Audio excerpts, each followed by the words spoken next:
station, we're here for you. Friendly companion wherever you are. Giving the latest news and playing the best music that you love. More than 100 stations nationwide, broadcasting live. We are the biggest FM radio network. Radio Natin. Your favorite radio. Bridging the entire archipelago. Radio Natin. Your favorite radio. Your radio. Radio Natin. Your favorite radio. Bridging the entire archipelago. Radio Natin. Your favorite radio. Radio Natin.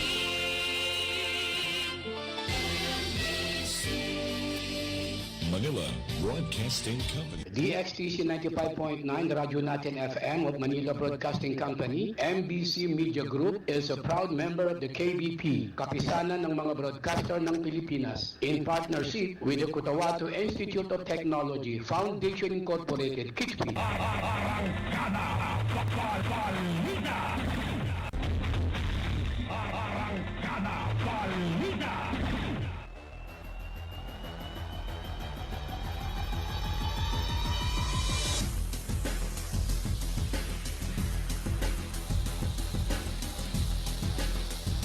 DXTC 95.9 na Radyo Natin FM Cotabato City is a proud member of the KBP, Kapisanan ng mga broadcaster ng Pilipinas of MBC Manila Broadcasting Company or Media Group. Itama po ang inyong maorasan na oras sa buong kapuluan. 3 minuto makalipas ang alas 4 ng hapon na magandang hapon na Central Mindanao. Welcome aboard sa Arangkada Balita. Ngayon ay araw ng Miyerkules, ika-15 sa buwan ng Abril 2026 at ika-26 sa buwan ng Shawwal 1447 sa Islamic Hijra Calendar.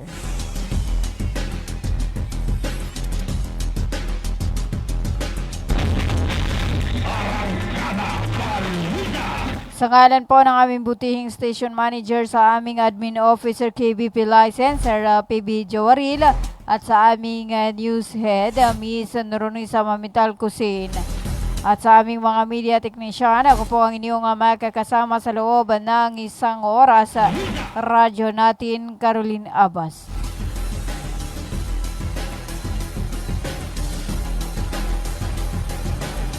4 minuto makalipas ang alas 4 ng hapon at bago natin dakuan ang ating mga balita, alamin muna natin ang lagay ng panahon. Ngayong ika-15 sa buwan ng Abril 2026.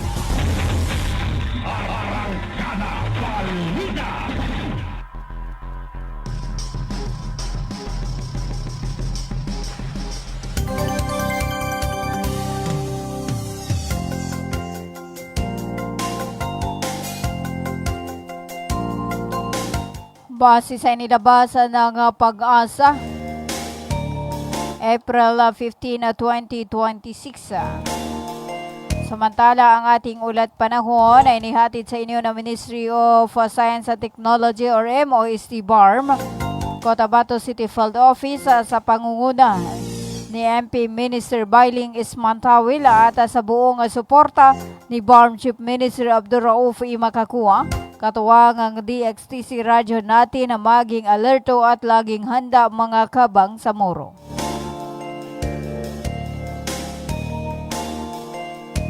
At narito na ang ating ulat panahon. Ang localized thunderstorm ay nakakaapekto sa Mindanao. Ang rehiyon ng Bangsamoro Autonomous Region in Muslim Mindanao ay makakaranas sa maulap hanggang sa maulap na kalangitan na may pulupulong pag-ulan, pagkulog at pagkidlat dulot ng localized thunderstorm. Posible ang pagbaha o pagguho ng lupa tuwing may matinding pagkulog at pagkidlat. Ang hangin ay nasa mahina hanggang sa katamtaman na nagmumula sa direksyon ng hilagang silangan hanggang hilaga at ang alon sa mga baybaying dagat ay magiging banayad hanggang sa katamtaman. Ang temperatura ay nasa 34.0 degrees Celsius hanggang 23.0 degrees Celsius. Sumikat ang araw alas 5:35 ng umaga at lulubog alas 5:52 ng hapon. At yan ang ating ulat panahon mula sa DOST Pag-asa Cotabato. Ang ating ulat panahon ay inihatid sa inyo ng Ministry of Science and Technology or MOST BARM Cotabato City Field Office sa pangunguna ni MP Minister Bailing Ismantawil at sa buong suporta ni BARM Chief Minister Honorable Abdurraouf Makakuwa. Katuwang ang DXTC, radyo natin na maging alerto at laging handa mga kabang samuro.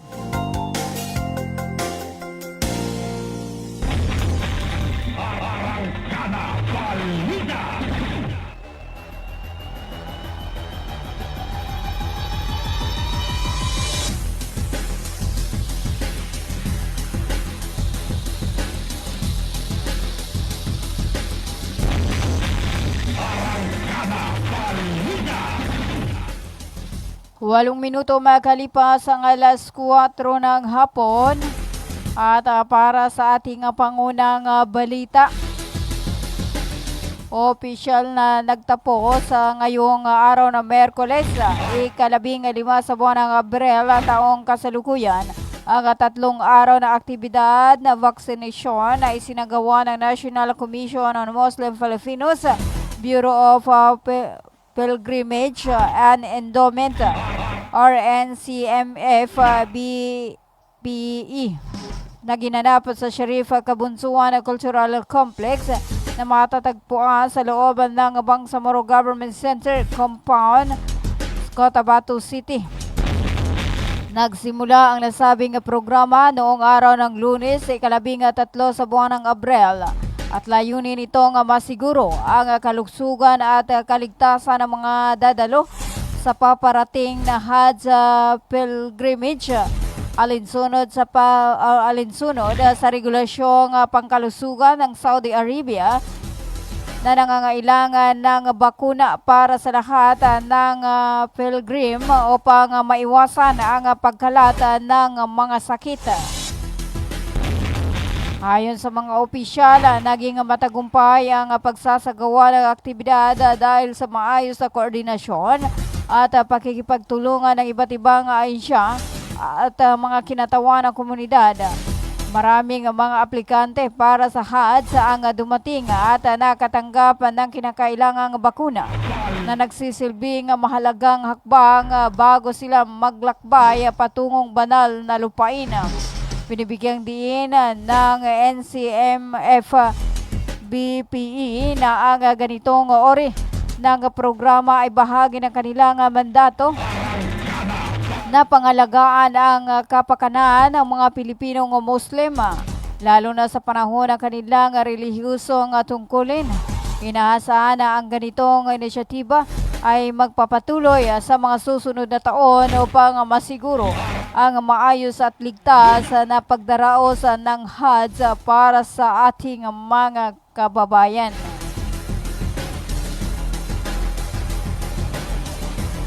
Sampung minuto makalipas ang alas 4 ng hapon.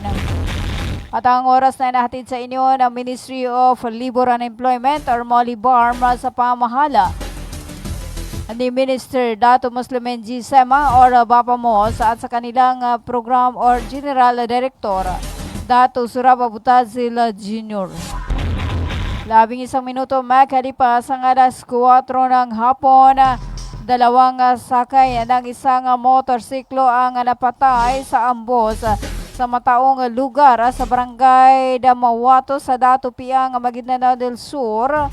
Nitong noong umaga ng Martes, ang insidente ay pang-12 na magkakahalintulad na pananambang sa probinsya mula nitong nakalipas na December 2025. Lahat ay walang naging kalutasan. magkaangkas sa isang motorsiklo si Ibrahim Matukan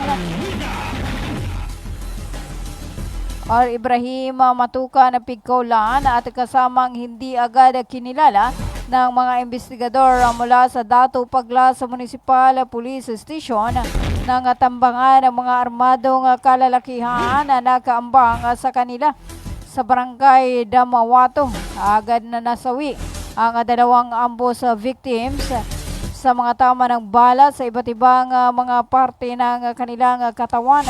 Mabilis na nakatakas ang mga nag-ambos sa kinapigkaulan at kanyang kasama. Ayon pa sa mga barangay officials sa Damawato at mga pulis na nagresponde sa nasabing insidente. Ayon sa mga lokal opisyal na sa Dato Paglas, isa sa 24 na mga bayan sa Maguindanao del Sur.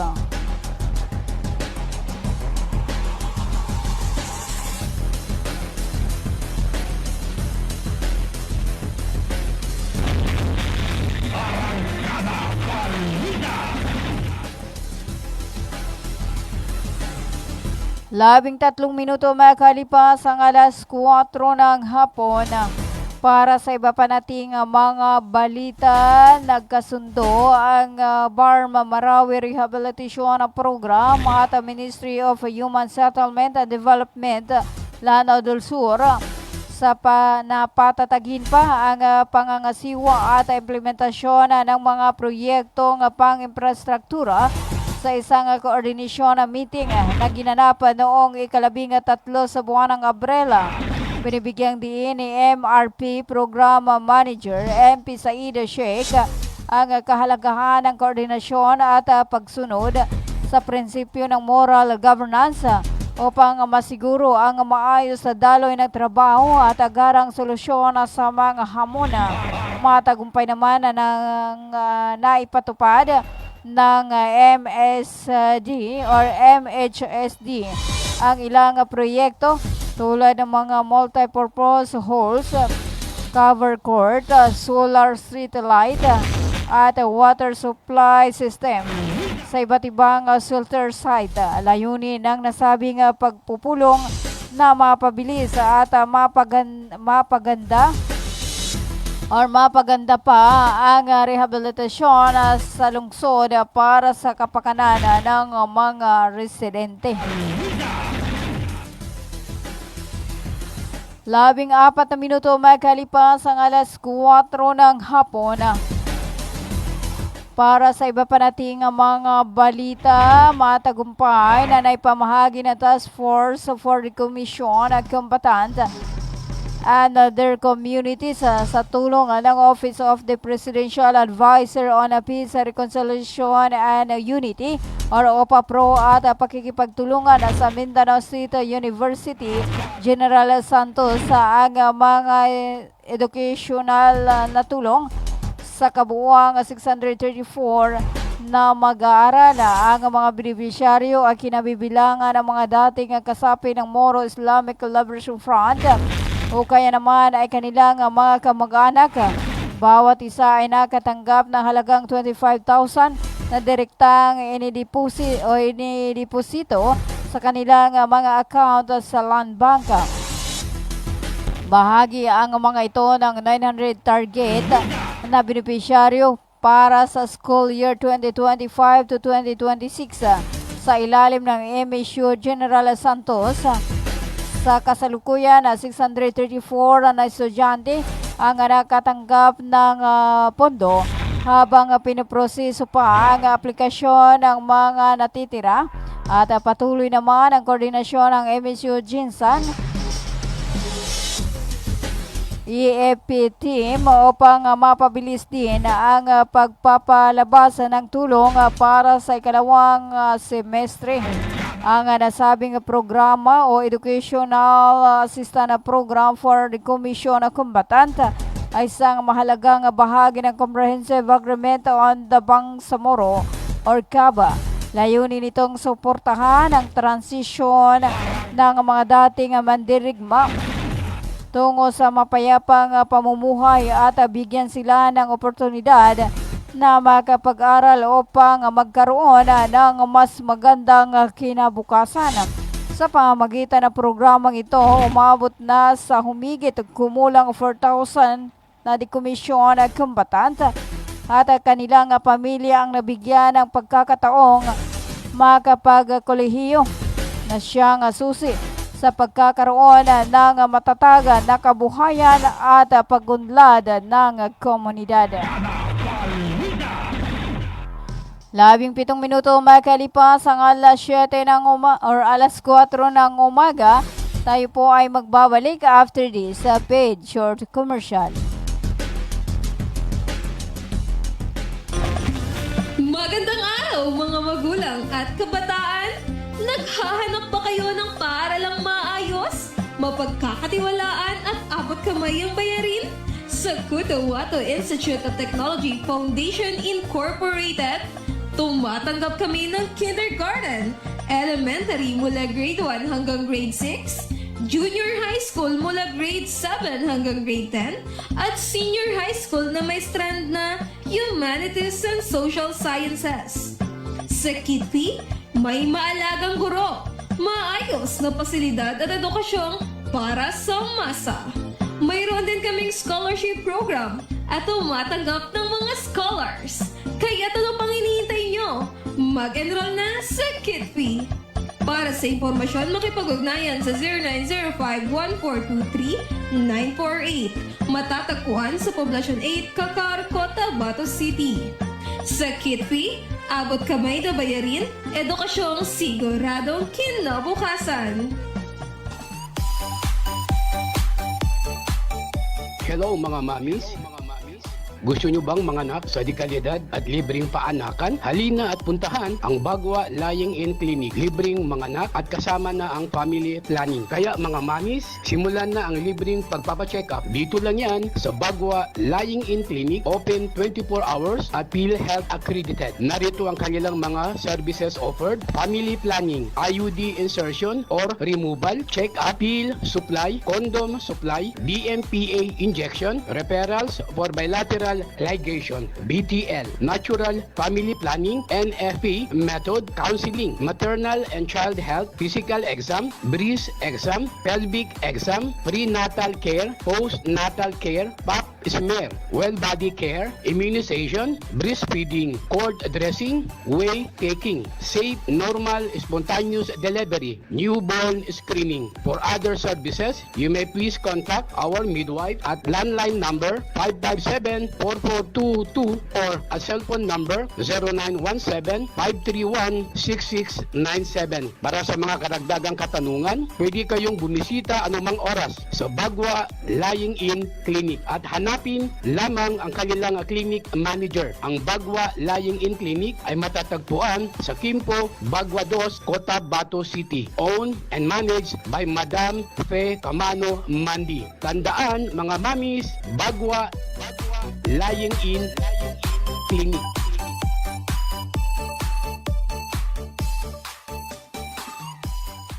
Libre po ang mga anak sa Bagwa Lying-in Clinic. Kinakailangan lamang po ang updated na PhilHealth. Maraming salamat. Assalamualaikum. Alam nyo BARM, ang COMELEC voter registration ay bukas na para sa non-BARM areas. Pero sa BARM areas ito ay magsisimula pa lamang sa May 1 hanggang May 18, 2026. Gayunpaman, maaari pa rin kayo mag-avail ng Special Register Anywhere Program o Register Anywhere Program sa labas ng BARM. Pero ang application nyo ay mapoproseso lamang simula May 1, 2026. Syukran!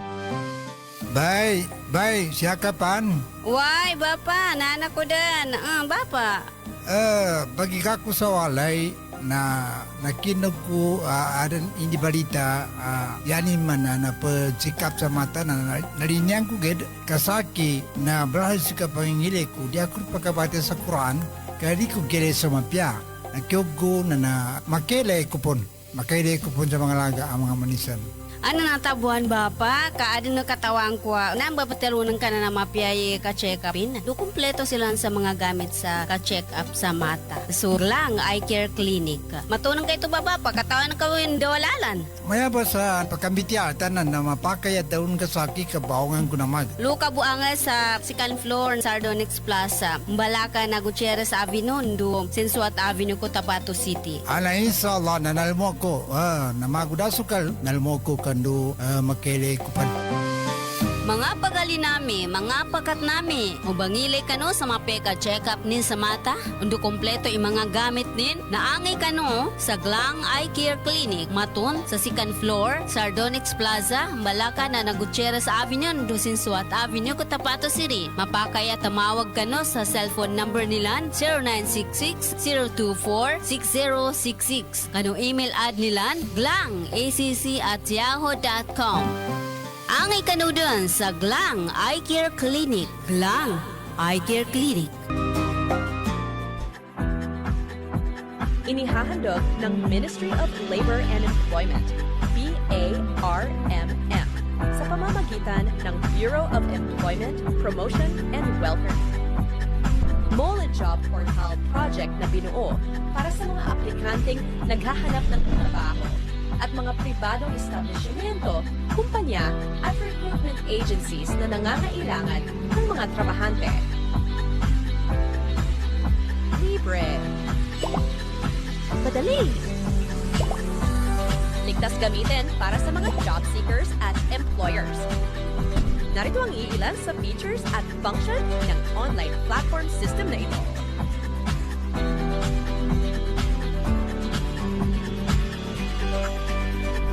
O di kaya'y bisitahin lamang ang website na ito.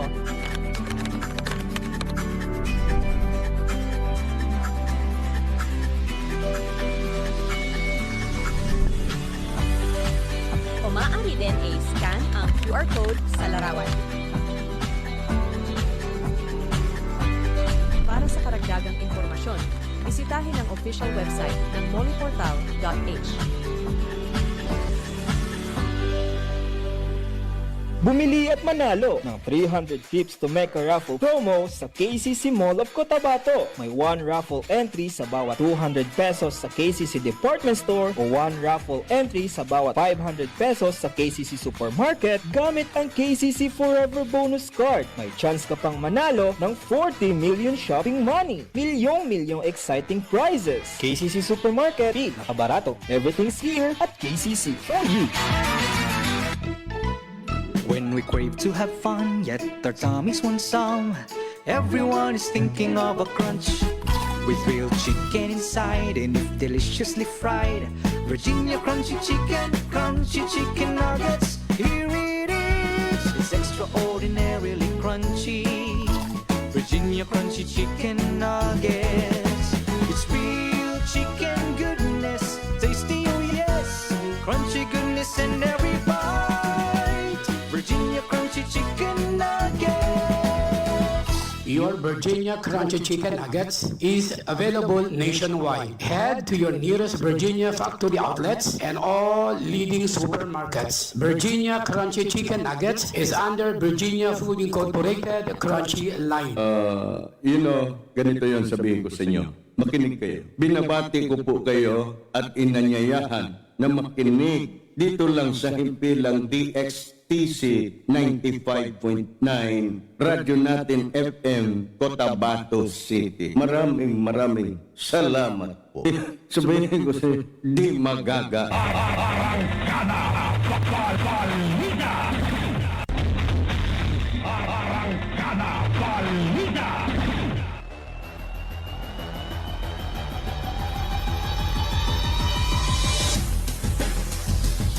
Itama po ang inyong mga orasan, ang oras sa buong kapuluan na 25 minuto makalipas ang alas 4 ng hapon. At ang oras na natin sa inyo ng Cotabato Institute of Technology Foundation Incorporated at ng Al Rais Ventures Corporation sa pamahala ni Manager Abidin A. Ali at ng Green Pharmacy na matatagpuan sa may front of People's Palace sa Sensuat Avenue, Cotabato City. At para sa ating or para sa iba pa nating mga balita, nagsagawa ng exit conference ang Ministry of Science and Technology or MOST BARM at ang Commission on Audit or COA BARM noong ika-13 sa buwan ng Abril na ginanap sa Cotabato City. Layunin ng pagpupulong na talakayin ang mga paraan upang mapabuti ang pamamahala sa pananalapi ng tanggapan. Inilahad sa pagpupulong ng COA BARM ang 8 natuklasan mula sa kanilang audit para sa fiscal year 2025. Nagbigay ito ng pagkakataon para sa malalimang talakayan tungkol sa mga obserbasyon, rekomendasyon at mga hakbang na gawain ng bawat dibisyon upang matugunan ang mga isyu. Ayon kay Chief Finance Officer Rahi Basindad, buo ang kanilang dedikasyon na sundin ang lahat ng rekomendasyon ng COA. Layunin nito nga mapahusay ang kanilang sistema sa pananalapi at matiyak ang maayos na operasyon ng ministry. Pinangunahan ni Minister Bailey Espantawil ang pagpupulong para sa MOST BARM kasama sina Deputy Minister Jihan A. Yusuf at abang Samoro Director General Abdul Rahman K. Asim. Gayon din ang iba pang opisyal at kawani mula naman sa COA BARM. Naroon ang audit team na pinamumunuan ni Salamuddin D. Dimaporo. Sa naging mensahe, hinihikayat ni Minister Mantawil ang lahat ng dibisyon na agad natugunan ang mga audit finding. Pinayuhan din niya ang mga ito na iwasan ang mga hindi kinakailangang pagkakaantala sa mga transaksyon at panatilihin ang mataas na antas ng pananagutan sa paggamit ng pondo ng bayan. Aniya bagamat may pagkakataong hindi maiwasan ang pagkaantala dahil sa mga proseso, hindi ito dapat maging dahilan upang gabayan o upang pabayaan ang responsibilidad sa tamang paggamit ng pondo. Sa kabuuan na pinagtibay ng exit conference ang determinasyon ng MOST BARM na patuloy na pagbutihin ang kanilang mga sistema, sumunod sa mga pamantayan ng audit at isulong ang transparency at accountability.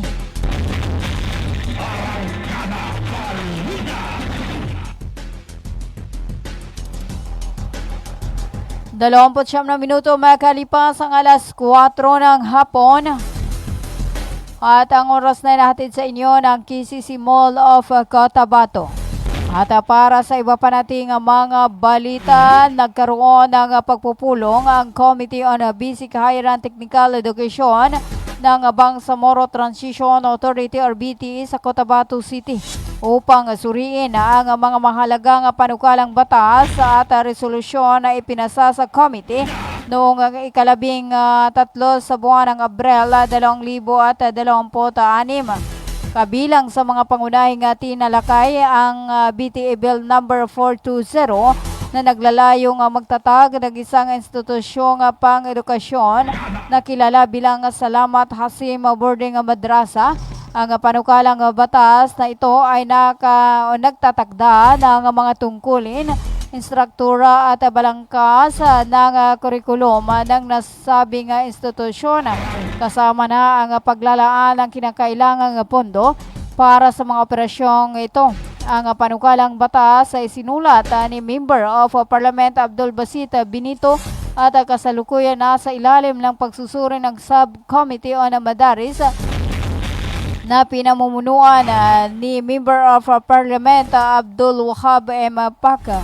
Ang pangunahing layunin ng panukalang ito ay ang magbigay ng komprehensibong residential education sa mga mag-aaral mula grade 7 hanggang grade 12. Ito ay magsasama ng mga secular na asignatura kasama ang mas malalim na pag-aaral ng Islamic Studies, kabilang ang pag-aaral ng Quran at wikang Arabic, habang sabay na hinuhubog ang mga kasanayan sa pamumuno.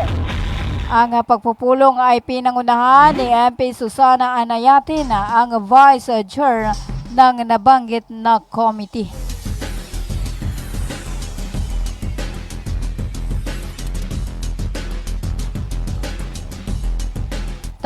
Isang minuto makalipas ang alas 4 ng hapon. At para sa iba pa nating mga balita, 30 magsasaka mula sa mga barangay ng Bato-Bato at magsasaka ang nabiyayaan ng pamahagi ng produktong agrikultura at kagamitan sa pagsasaka, at ito ay sinagawa ng Office of the Chief Minister Abdurrauf Sami Gambar Magakuha sa pamamagitan ng Project Tabang na ginanap sa Santo Niño di Bato-Bato, Panglima, Sugalang sa Tawi-Tawi noong araw ng Lunes. Ang mga benepisyaryo ay tumanggap ng mahalagang input at kagamitan sa agrikultura na naglalayong mapabuti ang produksyon sa sakahan at suportahan ang napapanatiling kabuhayan sa mga lokal na mamamayang magsasaka. Pinangunahan ang aktibidad ng Provincial Coordinating Team sa pamumuno ni Hamka Malabong. Layunin nito na mapahusay ang produksyon sa agrikultura at mapabuti ang kabuhayan ng mga lokal na magsasaka. 33 minuto makalipas ang alas 4 ng hapon at tayo po ay magbabalik after this paid short commercial. Magandang araw mga magulang at kabataan! Naghahanap ba kayo ng paaralang maayos, mapagkakatiwalaan at abot kamay ang bayarin? Sa Cotahuato Institute of Technology Foundation Incorporated, tumatanggap kami ng kindergarten, elementary mula grade 1 hanggang grade 6, junior high school mula grade 7 hanggang grade 10, at senior high school na may strand na Humanities and Social Sciences. Sa Kitpi, may maalagang guro, maayos na pasilidad at edukasyong para sa masa. Mayroon din kaming scholarship program at tumatanggap ng mga scholars. Kaya ano pang hinihintay nyo? Mag-enroll na sa Kitpi. Para sa impormasyon, makipag-ugnayan sa 0905-1423-948. Matatagpuan sa Poblacion 8, Kakar, Cotabato City. Sa Kitpi, abot kamay na bayarin, edukasyong siguradong kinabukasan. Hello mga mamis. Gusto nyo bang manganak sa dekalidad at libreng paanakan? Halina at puntahan ang Bagwa Lying-in Clinic. Libreng manganak at kasama na ang family planning. Kaya mga mamis, simulan na ang libreng pagpapacheck-up. Dito lang yan sa Bagwa Lying-in Clinic. Open 24 hours at PhilHealth accredited. Narito ang kanilang mga services offered. Family planning, IUD insertion or removal, check-up, pill supply, condom supply, DMPA injection, referrals for bilateral ligation, BTL, natural family planning, NFP method, counseling, maternal and child health, physical exam, breast exam, pelvic exam, prenatal care, postnatal care, pap smear, well body care, immunization, breastfeeding, cord dressing, whey taking, safe, normal, spontaneous delivery, newborn screening. For other services, you may please contact our midwife at landline number 557-4422 or a cellphone number 0917-531-6697. Para sa mga karagdagang katanungan, pwede kayong bumisita anumang oras sa Bagwa Lying-in Clinic at hanapin lamang ang kanilang clinic manager. Ang Bagwa Lying-in Clinic ay matatagpuan sa Kimpo, Bagwa 2, Cotabato City. Owned and managed by Madam Fe Camano Mandi. Tandaan mga mamis, Bagwa Lying-in Clinic.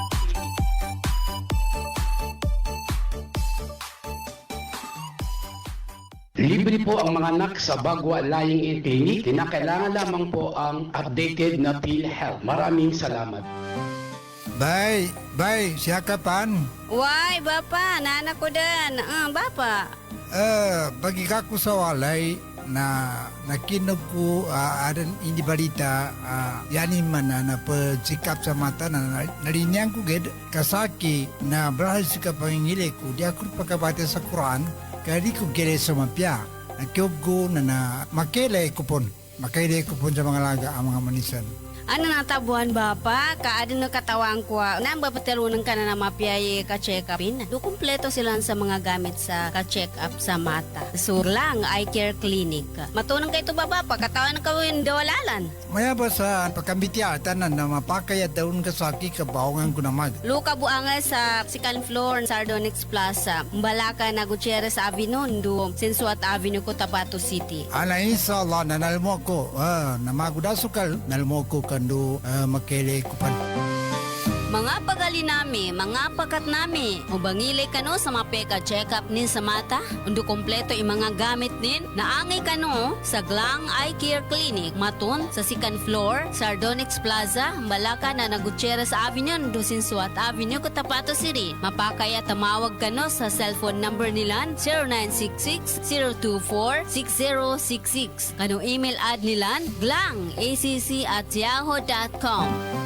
Angay kanudan sa Glang Eye Care Clinic. Glang Eye Care Clinic. Inihahandog ng Ministry of Labor and Employment, BARMM, sa pamamagitan ng Bureau of Employment, Promotion and Welfare. Mole Job Portal project na binuo para sa mga aplikanteng naghahanap ng trabaho at mga pribadong establishmento, kumpanya at recruitment agencies na nangangailangan ng mga trabahante. Libre. Madali. Ligtas gamitin para sa mga job seekers at employers. Narito ang iilan sa features at function ng online platform system na ito.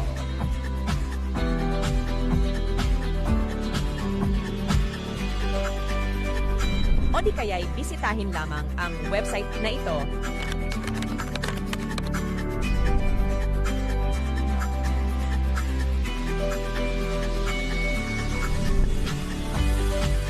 O maaari din i-scan ang QR code sa larawan. Para sa karagdagang impormasyon, bisitahin ang official website ng moleportal.h. Bumili at manalo ng 300 trips to Mecca raffle promo sa KCC Mall of Cotabato. May 1 raffle entry sa bawat 200 pesos sa KCC Department Store o 1 raffle entry sa bawat 500 pesos sa KCC Supermarket gamit ang KCC Forever Bonus Card. May chance ka pang manalo ng 40 million shopping money. Milyong exciting prizes. KCC Supermarket, nakabarato. Everything's here at KCC for you. When we crave to have fun, yet our tummies want some, everyone is thinking of a crunch. With real chicken inside and if deliciously fried, Virginia crunchy chicken nuggets. Here it is, it's extraordinarily crunchy. Virginia crunchy chicken nuggets. It's real chicken goodness, tasty oh yes, crunchy goodness in every bite. Virginia crunchy chicken nuggets. Your Virginia Crunchy Chicken Nuggets is available nationwide. Head to your nearest Virginia factory outlets and all leading supermarkets. Virginia Crunchy Chicken Nuggets is under Virginia Food Incorporated Crunchy line. Assalamualaikum. Alam nyo BARM, ang COMELEC voter registration ay bukas na para sa non-BARM areas. Pero sa BARM areas ito ay magsisimula pa lamang sa May 1 hanggang May 18, 2026. Gayunpaman, maaari pa rin kayo mag-avail ng Special Register Anywhere Program o Register Anywhere Program sa labas ng BARM. Pero ang application nyo ay mapoproseso lamang simula May 1, 2026. Syukran! Ganito yon sabihin ko sa inyo. Makinig kayo. Binabati ko po kayo at inanyayahan na makinig dito lang sa himpilang DXTC DXTC 95.9 Radyo Natin FM Cotabato City. Maraming salamat po. Sabihin ko si Di Magaga.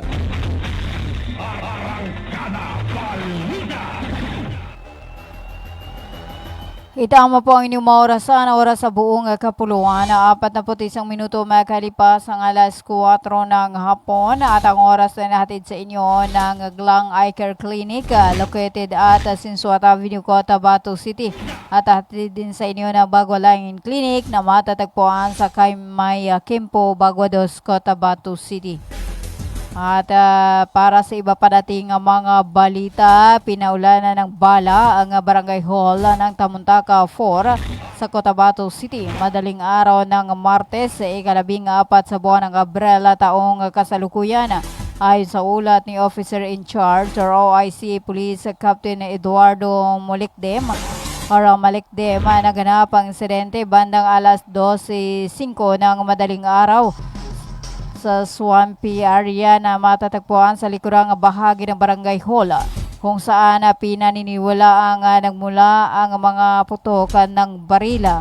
Agad na inireport ni Barangay Chairman Atong Gayaga ang insidente sa Police Station 3. Makalipas ang ilang minuto mula nang marinig ang sunod-sunod na putoka, sa isinagawang follow-up investigation, kinumpirma ng mga responding pulis na tinamaan ng mga bala ang bintana at likurang pader ng nasabing gusali.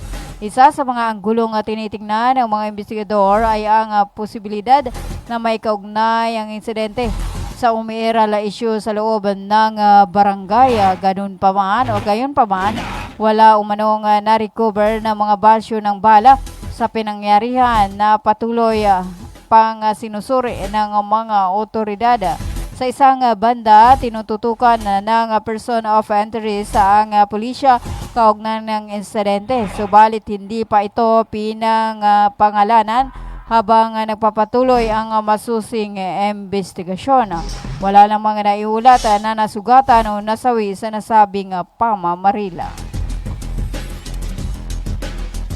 43 minuto makalipas ang alas 4 ng hapon.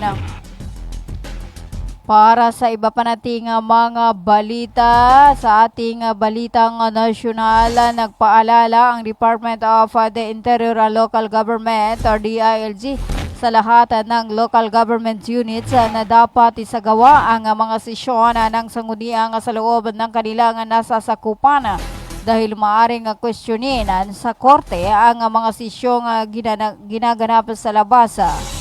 Ayon sa DILG, ang pagsasagawa ng sesyon sa labas ng jurisdiksyon ay maaring maglimita sa partisipasyon ng publiko at akses sa mga desisyong may epekto sa mamamayan. Gayon pa man, pinapayagan ang exemption sa mga hindi inaasahang sitwasyon tulad ng kalamidad, emergency o banta sa seguridad, basta accessible pa rin sa publiko at mga membro ang alternatibong venue. Dagdag ng DILG, dapat maayos na maitala at madokumento ang mga proceeding sa official minutes. Nilinaw din ng ahensya na dapat isama sa quorum ang Vice Governor at Vice Mayor bilang presiding officer ng sanggunian. Gayon din ang punong barangay sa sangguniang barangay. Layunin ng patakarang ito na malakasin ang transparency, pagsunod sa batas at karapatan ng publiko na masubaybayan ang mga lokal na proseso ng pamahalaan.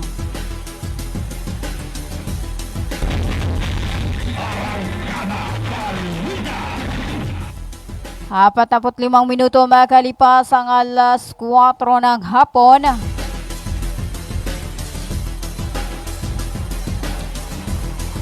At para sa iba pa nating mga balita, nagbabala ang Komisyon on Election o COMELEC laban sa mga nag-aalok ng tulong online sa pagkuha ng voter certification na kapalitan ng bayad. Paalala ng COMELEC, huwag maniwala sa mga social media platform na umano'y nag-aalok ng mga nasabing serbisyo. Ayon pa sa COMELEC, ang voter sa certificate ay libre at walang bayad na dapat kolektahin. Ang sertipiko ng botante ay binibigay sa kahilingan ng isang rehistradong botante. Ito ay isang dokumento na maaring magsilbing temporary voter sa ID card.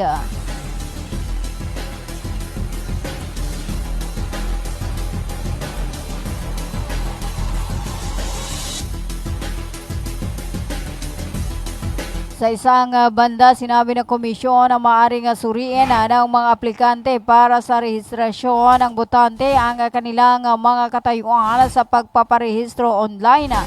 At para sa mga nag-apply sa pamagitan ng Special Registration Anywhere, Anytime program o Register Anywhere program activities, maaari nilang tingnan ang kanilang status sa COMELEC Gov.ph or voters registration approve, disapprove. Ang mga aplikante ay pinapayuhan na pumunta sa website at hanapin ang voters registration tab at i-click ang list of register anywhere program, approve, disapprove applicants. Piliin ang naangkop na schedule ng pagdinig ng eleksyon registration board kung saan sila nagparehistro. Pagkatapos ay i-click ang partikular na rehiyon o lungsod o munisipalidad kung saan sila nakarehistro.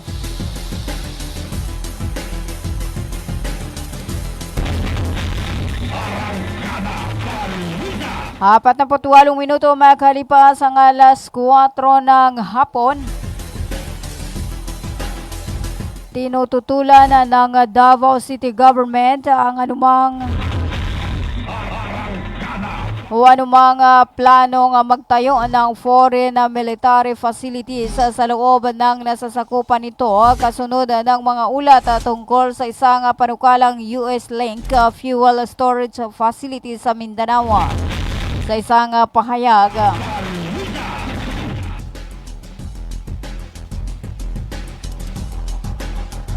lumabas ang pahayag matapos iulat batay sa isang pahayag na pinag-aaralan ng Pentagon ang pagtatayo ng isang defense fuel support point sa Davao Region pagsapit ng 2028. Inaasahang kayang mag-imbaka ng pasilidad ng hanggang 41 milyong galon ng fuel products at lubricants upang suportahan ang military operasyon ng United States bilang bahagi ng mas malawak nitong network ng refueling hubs sa Indo-Pacific.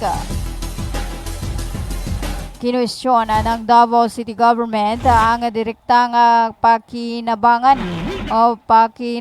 ng proyekto sa mga residente sa gitna ng nagpapatuloy na pandaigdigang tensyon na nagtutulak pataas sa presyo ng langis at mga bilhin.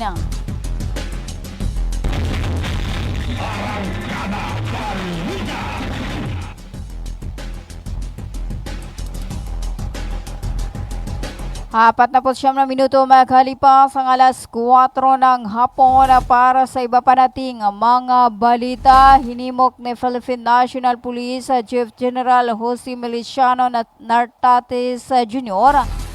noong araw ng Martes ang 326 bagong nagtapos sa Philippine National Police Academy na tumulong sa pagbabagong anyo ng hanay ng pulisya bilang true protectors ng bansa. Kasabay ng pangakong paigtingin ang mga reforma laban sa hizing sa loob ng akademya. Sa isinagawang otsiking seremony sa Camp Crame, pinangunahan ni Nartates ang panunumpa ng 230 lalaki at 96 na babae na i-deploy sa mga police regional offices at sa Special Action Force. Pinahayag niya ang kanyang tiwala sa mga bagong opisyal habang naghahanda silang magsilbi sa iba't ibang bahagi ng bansa.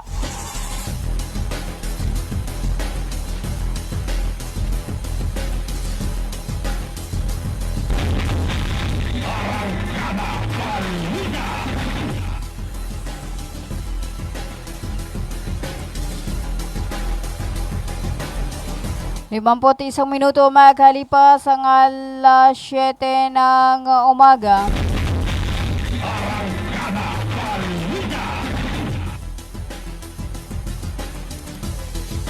Para sa iba pa nating mga balita, mahigit 17,000 na sundalo mula sa 7 bansa ang lalahok sa 2026 balikatan exercise na gaganapin mula ika-20 sa buwan ng Abril hanggang 9 ng Mayo, na itinuturing na isa sa pinakamalaki at pinakakomplikadong edisyon ng taunang War Games. Kabilang sa mga kalahokan na bansa ang Pilipinas, United States, Australia, Japan, Canada, France at New Zealand. Sinabi ni Philippine Balikatan spokesperson na Marine Colonel Dennis Hernandez na nasa 17,000 plus ang kasalukuyang bilang ng mga kalahoka. Bagamat maaari pa ito magbago depende sa penal na force commitments. Ayon sa mga ulat, sasaklawin ng pagsasanay ang air, land, maritime at cyber domains habang lalo pang pinapalawak ang saklaw ng balikatan mula sa isang pangunahing bilateral exercise tungo sa mas malawak na multinational effort.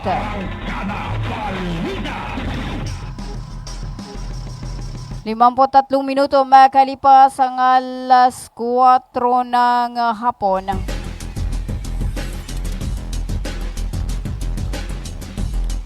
Para sa iba pa nating mga balita, umabot na sa 363 Pilipino at mga labi ng 20 overseas Filipino workers ang naibalik sa bansa mula sa Middle East noong araw ng Miyerkules.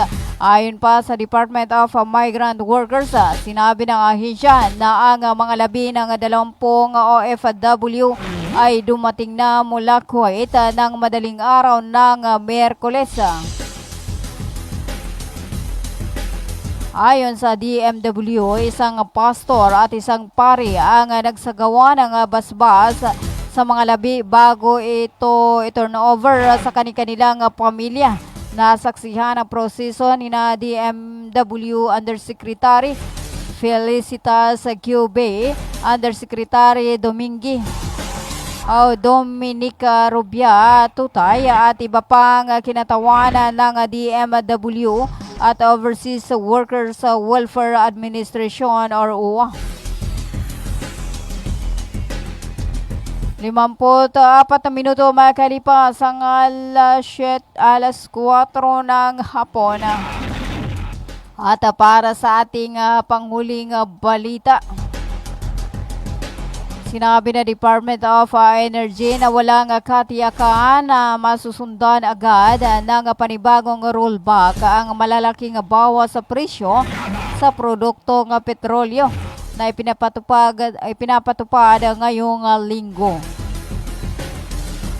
Sa press briefing, sinabi ni Energy Secretary Sharon Garin na ang pinakahuling rollback ay bunsod ng pansamantalang pagbaba ng world oil prices matapos inanunsyo ng ceasefire ng United States at Iran. Gayunman nagbabala siya na maaring hindi ito magtuloy dahil sa nagpapatuloy na tensyon sa Middle East. Epektibo noong April or kahapon, April 14 na nagbawas ang mga kumpanya ng langis ng 20.89 pesos kada litro sa diesel at 4.43 pesos kada litro sa gasolina at 8.50 pesos kada litro sa kerosina.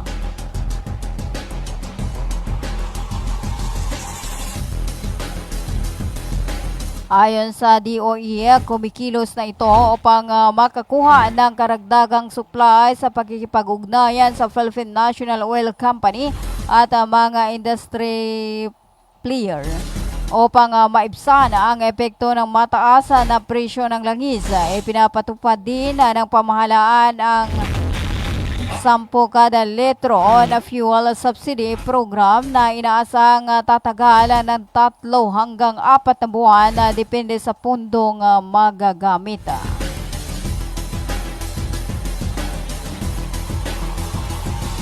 Limamput-anim na minuto makalipas ang alas 4 ng hapon at yan na po ang kabuuan ng ating arangkada balita. Ngayon ay araw ng Miyerkules sa ika-15 sa buwan ng Abril 2026 at ika-26 sa buwan ng Shawwal 1447 sa Islamic Isra Calendar.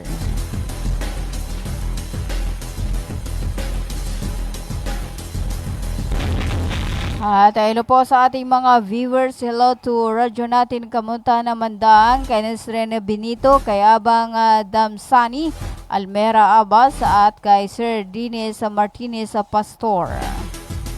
At hello din kay Ma'am Simbayada. Masalam, good afternoon, watching from Takurong City. Ayan, salamat po kay Ma'am Simbayada at kay Nesrene Benito.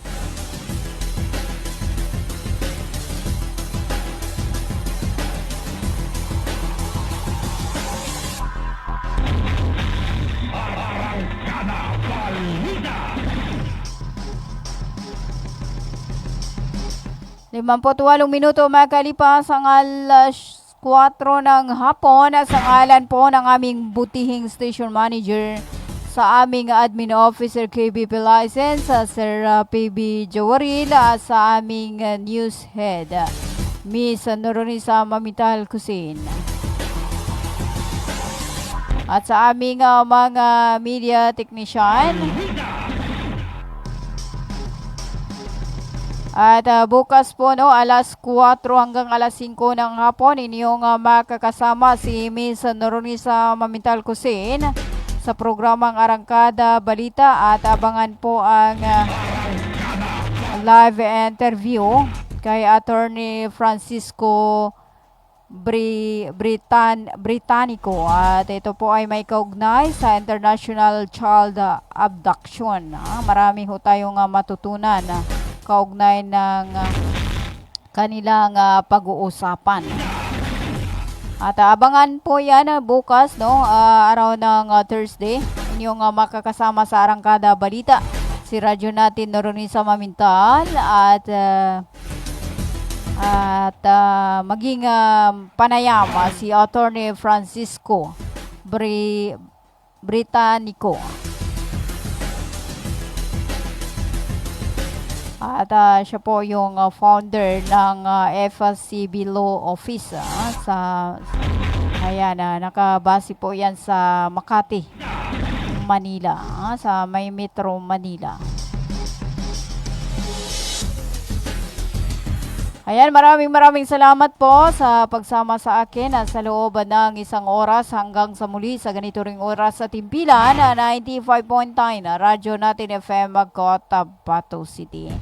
Manatiling nakatutok sa 95.9 tuloy-tuloy sa pagbabalita, tuloy-tuloy sa serbisyo, sama-sama tayo Pilipino at sama-sama tayo Bangsamoro. Ganito yon sabihin ko sa inyo. Makinig kayo. Binabati ko po kayo at inanyayahan na makinig dito lang sa himpilang DXTC 95.9 Radyo Natin FM Cotabato City. Maraming salamat po. Sabihin ko sa inyo, di magaga.